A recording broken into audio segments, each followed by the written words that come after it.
Bien, bonjour et bienvenue pour ce grand théma SEO Monde Informatique dédié aux réseaux, où nous allons nous intéresser à la couche physique des réseaux, à savoir même la couche sous-marine, sur les dimensions géopolitiques et cybersécurité. Et pour en parler, j'ai le plaisir d'accueillir à distance Serge Bessonger, qui est professeur à l'ESCE, l'École supérieure du commerce extérieur. Bonjour Serge. Bonjour Olivier, bonjour à tous. Alors Serge, vous avez un parcours très riche, hein. Vous êtes professeur à l'ESCE, mais vous avez été PDG, administrateur de grands groupes dans l'industrie, la technologie, l'énergie, et vous avez écrit différents articles sur l'économie, la tech, la géopolitique et les câbles sous-marins. Vous vous intéressez à ce sujet de longue date, et vous avez écrit notamment un article dans The Conversation en 2021.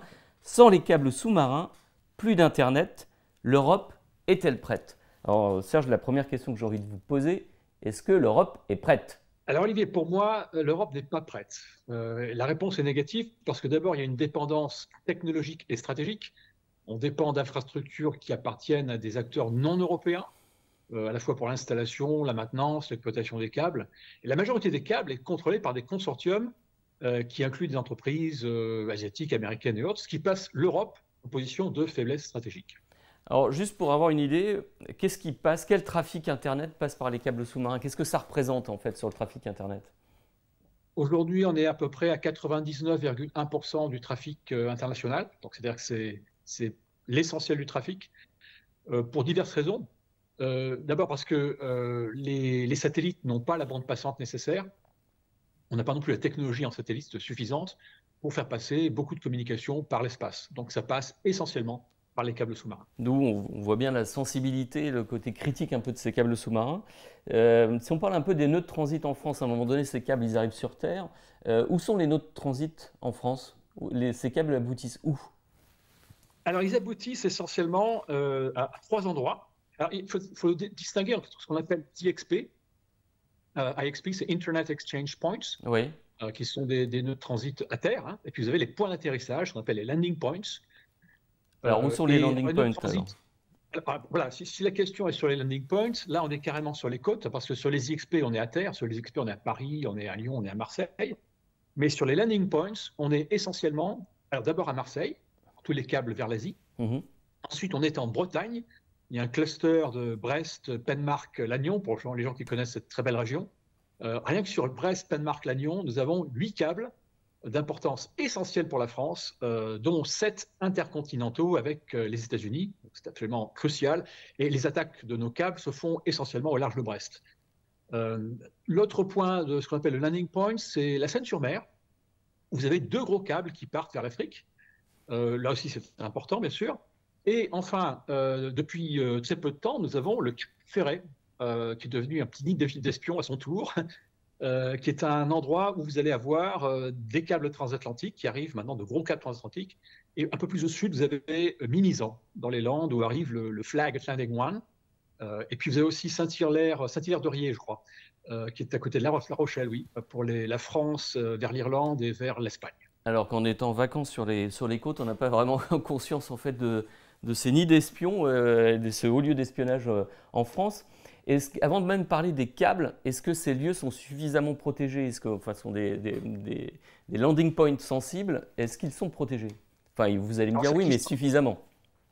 non, enfin, je vais vous dire non. Je vais carrément vous dire non, parce que d'abord, historiquement, toutes les attaques, toutes les guerres depuis la guerre hispano-américaine ont commencé par des attaques de landing points. Mhm. Hein, vous regardez la guerre hispano-américaine, soi-disant, a commencé par une attaque qui est en fait un false flag, hein, sur un bateau américain, mais la vraie attaque, c'était le landing point du câble Cuba vers l'étranger. Donc, et pareil aux Philippines. Et ensuite, Première Guerre mondiale, pareil, les Allemands qui attaquent un landing point et les Britanniques qui attaquent un landing point allemand. Donc, aujourd'hui, les landing points n'ont pas de garde. Contrairement à ce qu'on avait lors de la Première Guerre mondiale, il n'y a plus de garde sur le landing point. Ça est automatisé. De temps en temps, vous avez un technicien qui vient une fois par semaine, mais ce n'est pas gardé. Enfin, c'est gardé par des barbelés quelquefois et encore. Le landing point est très fragile, mais surtout, ce qui est encore plus fragile, c'est l'arrivée du câble. Mhm. Ça arrive à quelques mètres sous la mer, et n'importe quel plongeur peut s'amuser avec un sécateur à coupler ses câbles. Alors, si on reprend un petit peu les menaces que peuvent avoir ces câbles, la première menace, c'est de toute façon, c'est la menace physique, c'est-à-dire de couper les câbles. C'est ce qui est peut-être le plus simple en fait. Comment on peut procéder? C'est-à-dire qu'on n'arrive pas avec un sécateur, donc comment couper un câble? Historiquement, oui, on arrive avec un sécateur. Toutes les Mhm. guerres depuis 1898, des plongeurs, ça arrivait avec ces sécateurs, on coupait les communications. Alors aujourd'hui, on n'a pas eu de cas de plongeurs depuis la Seconde Guerre mondiale d'ailleurs, Mhm. mais on a fréquemment des puissances pas très amicales, on ne va pas les nommer, mais on voit très bien quelles sont les deux puissances en question, qui s'amusent avec des chalutiers à nous tirer nos câbles sur 500 mètres, voire 1 kilomètre, et parfois à les arracher, à les sectionner, ou à les écouter tout simplement. Et ça, c'est une menace réelle. Alors, vous parlez d'écoute, c'est-à-dire qu'on peut écouter les câbles sous-marins, comment ça marche? En fait, on met une sonde à côté, c'est... On met une sonde à côté. Mm. On peut faire pas mal de choses. On peut faire des raccordements clandestins. On peut installer des dispositifs de surveillance, sans même d'ailleurs que les opérateurs en soient informés, sans que personne ne le sache. Il n'y a pas que la compromission des landing stations, il y a aussi la compromission des câbles eux-mêmes Mhm. avec des sous-marins, la compromission des équipements de routage et de multiplexage optique qu'on utilise alors notamment dans les stations d'atterrissage, là aussi, les backdoors, euh, l'accès physique aux stations d'atterrissage et puis les infrastructures de support. Donc il y a pas mal de choke points, comme on dirait, et l'écoute de câbles, finalement, c'est la façon la plus compliquée, mais ça se fait également. Alors, enfin, là, vous parlez d'écoute ou de rupture, on peut aussi perturber le trafic, c'est-à-dire je sais pas, de le Tout est ralentir, possible. d'agir sur la performance du trafic, sur la qualité des communications. Voilà, alors on va aller du plus simple qui est alors l'espionnage électronique qu'on a mentionné, donc le SIGINT, ce qu'on s'appelle Signal Intelligence, de la collecte de signaux, et ensuite vous avez les fuites électromagnétiques qu'on peut exploiter, vous avez la compromission des équipements, et vous avez l'installation de systèmes malveillants, et avec des switches qui peuvent être compromis pour rediriger des données vers des sites tiers. Mhm. Est-ce qu'il y a eu des précédents là? Là, vous parlez du champ des possibles, vous dites on peut. Est-ce qu'il y a eu vraiment des actes de malveillance avérés? Tout à fait, il y en a eu plusieurs, hein. On en a chaque année. Le plus récent s'est fait à terre, dans un. Mais tiens, c'était à terre sur un serveur de Doctolib, je crois, Mhm. quelque part en Tchéquie ou quelque part bon, par les Russes. Mais oui, ce sont des événements qui arrivent chaque année. Alors, est-ce que vous parliez un peu des questions un peu de souveraineté, de la position de l'Europe, en disant voilà, c'est détenu tous ces câbles par des acteurs étrangers. Si on prend la couche physique et la couche opérateur, un peu quels sont les grands acteurs déjà sur le tirage de câbles? Quel est l'acteur majeur ou les principaux acteurs du marché? Quels sont les principaux Alors, acteurs? bon, sur le tirage de câbles, c'est clairement la France, hein, mais le tirage de câbles, finalement, c'est pas le vrai choke point, hein. Mhm. Les opérateurs sont souvent des opérateurs multinationaux, avec très souvent des participations chinoises, américaines ou autres. Alors, même si l'opérateur français Orange souvent est assez important, c'est pas possible pour un opérateur français de contrôler tout un câble. Et donc, forcément, à cause du CAPEX, à cause des investissements, vous allez avoir typiquement 6, 7, 8 opérateurs qui se mettent ensemble. Donc, au niveau de la gouvernance, au niveau de l'accès potentiel aux données, au niveau de la maintenance, ça soulève un certain nombre de questions. Quand vous prenez par exemple le CMAWay, hein, qui est le fameux Southeast Asia Middle Eastern Western EU Cable, là vous avez 20 opérateurs qui incluent la Chine, l'Inde, la France bien sûr, les Singapour très bien, mais vous avez, et vous prenez l'Asia Africa ou Mhm. l'Europe-Afrique. L'Europe-Afrique, c'est 19 opérateurs, dont deux Chinois, par exemple, hein, et puis Télécom Egypte, bon, d'accord, mais ça vous fait des opérateurs qui sont pas forcément alignés, si vous voulez. Mhm. Alors, on parle beaucoup de protection des data centers, de souveraineté du cloud, on met ceinture bretelle dans les infrastructures, on met des systèmes de cybersécurité. Et on a l'impression qu'en fait, les câbles sous-marins, c'est un peu le parent pauvre ou le côté oublié de ces aspects de cybersécurité et de souveraineté. Est-ce que les entreprises, les grosses entreprises, mais enfin toute entreprise qui a un trafic qui passe par ces câbles, a vraiment conscience, je dirais, de cette vulnérabilité? Non, non, non, on n'a pas conscience de cette vulnérabilité. Il y a beaucoup de données qui sont espionnées et exploitées à des fins notamment économiques et commerciales, hein. Mhm. Et d'ailleurs, parfois par des alliés de la France, hein. faut pas le cacher. Et donc les entreprises n'ont pas conscience de ça. Le chiffrage est très peu développé en France, le chiffrage des données, et c'est un vrai défi. C'est un vrai défi. Alors comment agir, Serge? Que doit-on mettre en place? Et à quel niveau? C'est-à-dire si on peut commencer peut-être par nos gouvernants, l'État. Quelle est la première mesure nécessaire déjà peut-être une prise de conscience qui n'est peut-être pas forcément là? Voilà, donc moi je propose une stratégie nationale de protection des câbles sous-marins au niveau français, parce qu'au niveau européen c'est compliqué. Au niveau européen, bon, la France pourrait justifier le fait que nous sommes le point d'atterrissage de la plupart des câbles en disant voilà, nous les protégeons, donc nous mutualisons le coût, mais nos amis européens ne sont pas forcément d'accord pour ça, pour payer la marine nationale, pour payer la protection. Donc, à mon sens, au niveau européen, ce serait l'idéal, mais il n'y a pas de chantier européen là-dessus à l'heure actuelle. Ce n'est pas un thème européen, malheureusement. Et donc, c'est un côté un peu souverainiste qui me fait dire que la seule solution, c'est au niveau de l'État français.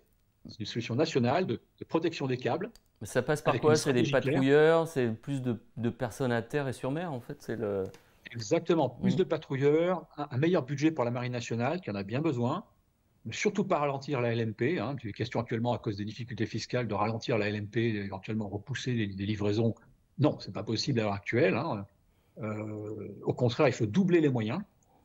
Les patrouilleurs, très très bien. Le personnel à terre aussi. Hein. Il nous faut des gens qui puissent garder les landing points. Alors, il y a plusieurs solutions. Quand on regarde le budget de nos armées, malheureusement, c'est compliqué de faire tout ça. Mais les Américains et les Japonais, moi je crois beaucoup à la solution japonaise, c'est que les Japonais n'ont pas d'armée, théoriquement. Donc ils ont les forces d'autodéfense et le Japon utilise massivement la réserve. Et donc vous avez beaucoup de Japonais qui ont des bateaux et qui donc s'engagent dans la réserve et qui vont faire en sorte d'aider la marine nationale japonaise dans des missions qui sont quelque part complémentaires à celles de la marine nationale. Les Américains ont la même problématique et ils viennent d'enrôler il y a à peu près un an le Propeller Club, qui est la plus grosse association américaine d'opérateurs de bateaux de plaisance, bateaux de plaisance, mais aussi de chalutiers éventuellement.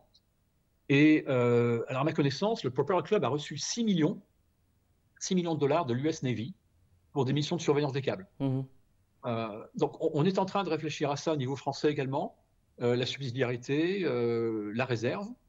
On a beaucoup de marins, moi je suis marin civil et puis je suis aussi dans la réserve.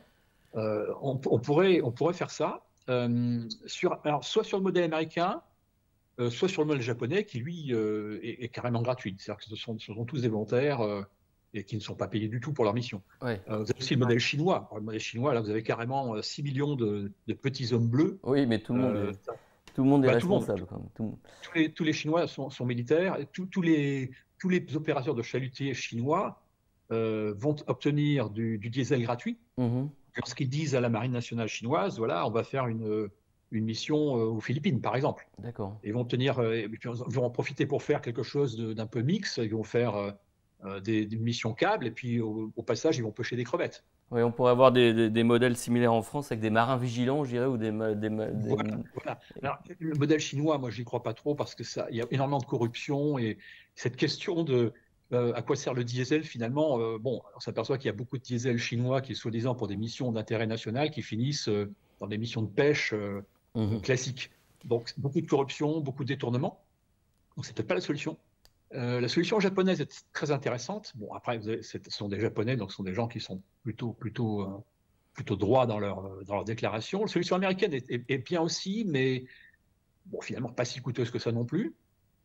Bon, voilà, il y a plusieurs pistes de réflexion. Et au niveau des opérateurs, parce que vous dites, là, il y a tout type d'opérateurs et des opérateurs étrangers. Est-ce que, du coup, est-ce qu'il y a une régulation particulière à faire sur le marché opéré? Alors là, malheureusement, on ne peut pas faire grand-chose parce qu'on ne peut pas demander à un Orange de passer de 200 millions de CAPEX à 2 milliards parce qu'on veut qu'Orange maîtrise tout le câble. C'est tout simplement pas possible. On vit dans une économie ouverte, libérale, capitaliste. On ne peut pas s'amuser à imposer à un opérateur un effort en investissement qui soit dirimant et qui leur coûterait extrêmement cher et qui ne serait pas économiquement viable. Ça, il faut. À mon avis, c'est pas pas forcément par les opérateurs, ça passe plutôt par les citoyens en fait. Mhm.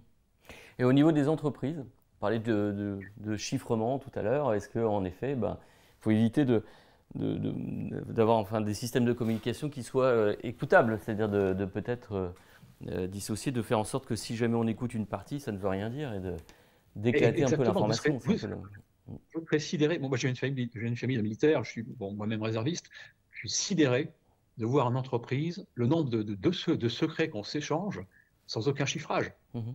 Secrets commerciaux, bon voilà, on est en train de travailler sur tel appel d'offres dans tel pays, voilà nos conditions, on va faire ci, on va faire ça.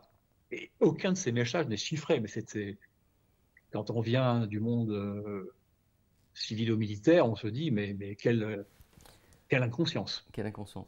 Quel message vous délivrez à vos élèves, parce que là vous êtes professeur à l'ESC aujourd'hui, sur ces dimensions géopolitiques ou sécurité, voire même cybersécurité, vous leur délivrez quel type de message? Quels sont un peu les enseignements que vous leur livrez? Alors, l'avantage, moi j'ai rejoint le SCE, bon, vous l'avez expliqué, je suis un ancien dirigeant d'entreprise, une grosse entreprise du CAC 5. Pourquoi est-ce que j'ai choisi le SCE? Mhm. Pour une raison très simple, c'est que c'est l'école des petits soldats de l'international, donc c'est sympathique. Moi j'ai passé toute ma vie à l'international, et ce sont des étudiants qui sont très ouverts aux questions géopolitiques. Et quand je leur explique les erreurs que commettent certaines entreprises, par exemple aux Philippines, quand vous avez un grand groupe français qui s'allie avec la fille du sultan Kiram, qui n'est autre que le garçon qui veut faire sécession de Mindanao avec avec des financements chinois, vous vous dites, mais c'est incroyable. Donc, à l'ESCE, je les sensibilise d'abord sur le côté géopolitique, qui est absolument essentiel en affaires, en business, et je leur explique qu'il y a des erreurs à ne surtout pas commettre. Mhm. Alors Et on Serge, a aussi des cours, effectivement. Oui. oui, c'est-à-dire là, si on peut résumer un petit peu tout ça, c'est qu'on parle beaucoup dans l'actualité de cloud souverain, de cloud de confiance. Là, vous dites, voilà, il est temps de s'intéresser vraiment à la couche physique et d'avoir des câbles sous-marins de confiance, quoi, en fait, ce qui n'est pas le cas aujourd'hui, en résumé, quoi. Absolument. Et puis, il faut aussi, bien sûr, un cloud de confiance. Il faut aussi que les données soient hébergées en France dans des opérateurs de confiance, bien sûr. L'un n'empêche pas l'autre. Merci en tout cas, Serge, pour cet éclairage, ces points de vigilance et cette sensibilisation sur l'importance et la criticité des câbles sous-marins. Merci à vous. Merci Olivier, merci à tous. Et nous, on se donne rendez-vous pour un prochain point, grand Théma, s'il y a où le monde informatique.